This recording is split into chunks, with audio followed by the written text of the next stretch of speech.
تو نبی اکرم صلی اللہ علیہ وسلم نے ارشاد فرمایا، بخاری شریف کی حدیث ہے کہ سونے سے پہلے جو آدمی سورہ بقرہ کی آخری 2 آیتوں کو پڑھتا ہے، تلاوت کر کے سو جاتا ہے، اللہ تبارک و تعالیٰ اس آدمی کے ساری ذمہ داریاں اپنے اوپر لے لیتے ہیں۔ یہ بہت بڑا جملہ ہے، نبی علیہ السلام نے ارشاد فرمایا ہے، اور یہ بہت بڑا جملہ ہے۔ اور حضور علیہ السلام نے ارشاد فرمایا، تمہیں کیا پتہ، تمہیں کیا معلوم ہے کہ سورہ بقرہ کی یہ آیتیں اللہ تبارک و تعالیٰ نے خاص کر مجھے عطا کی ہیں۔ اور پھر حضور ارشاد فرماتے تھے کہ یہ اللہ تبارک و تعالیٰ کے عرش کے نیچے جو خزانہ ہے، اس خزانے میں سے اللہ تبارک و تعالیٰ نے ان آیات کو جو سب سے زیادہ قیمتی تھی، اللہ تعالیٰ کے عرش کے نیچے جو خزانہ ہے، اس خزانے میں ان آیات سے زیادہ اور قیمتی چیز نہیں تھی، یہ سب سے زیادہ قیمتی تھی، اللہ تبارک و تعالیٰ نے مجھے عطا کی، اور میں اپنی ہر امتی کو یہ عطا کر دیتا ہوں۔ کتنی بڑی بات ہے اور کتنا بڑا خزانہ ہے، اور آج ہمیں اس کی قدر نہیں۔ تو نبی علیہ السلام حضرت علی رضی اللہ تعالیٰ عنہ ارشاد فرماتے ہیں، جس آدمی کے اندر ایک رائی جتنا بھی اگر عقل ہو نا، رائی جتنا، حضرت علی رضی اللہ تعالیٰ عنہ کا فرمان ہے، جو عقل مندوں کے سردار ہیں، جن کو ذکاوت کا، دنیا ذکاوت کا، ذکی لوگوں کا بادشاہ کہا جاتا ہے، سلطان الاذکیاء،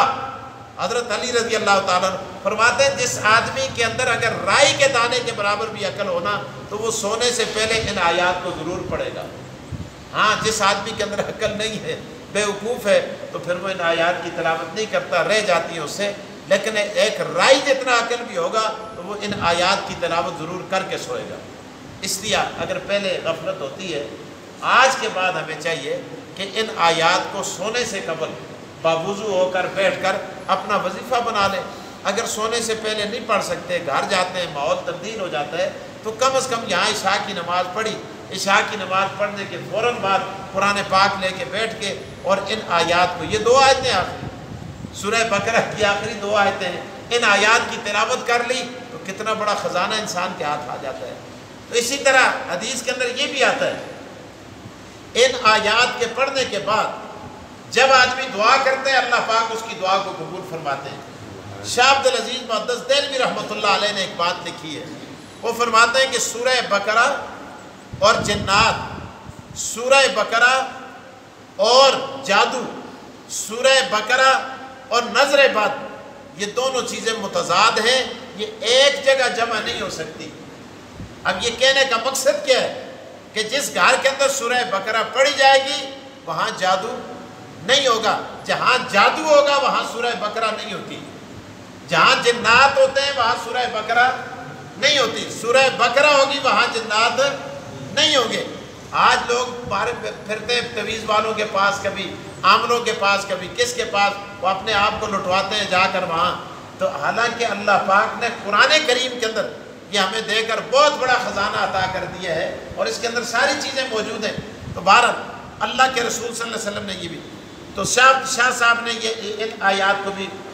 نقل کر کے اور اپنی کمالات عزیزی کے اندر یہ بات لکھی ہے کہ اگر ان آیات کو کثرت کے ساتھ تلاوت کیا جائے گا، جنات وہاں سے بھاگ جائیں گے۔ اور پھر شیخ عبدالحق محدث دہلوی رحمۃ اللہ تعالیٰ علیہ فرماتے ہیں کہ جس گھر کے اندر جنات ہوں، پتھر پھینکتے ہوں، یا چیزیں اٹھا کے دوسری جگہ رکھ دیتے ہوں، یا چیزیں چوری کر لیتے ہوں، یا بچوں کو تنگ کرتے ہوں، یا وہ اپنی شکلیں بنا بنا کے دکھاتے ہوں، تو وہاں سورہ بقرہ کی تلاوت کی جائے۔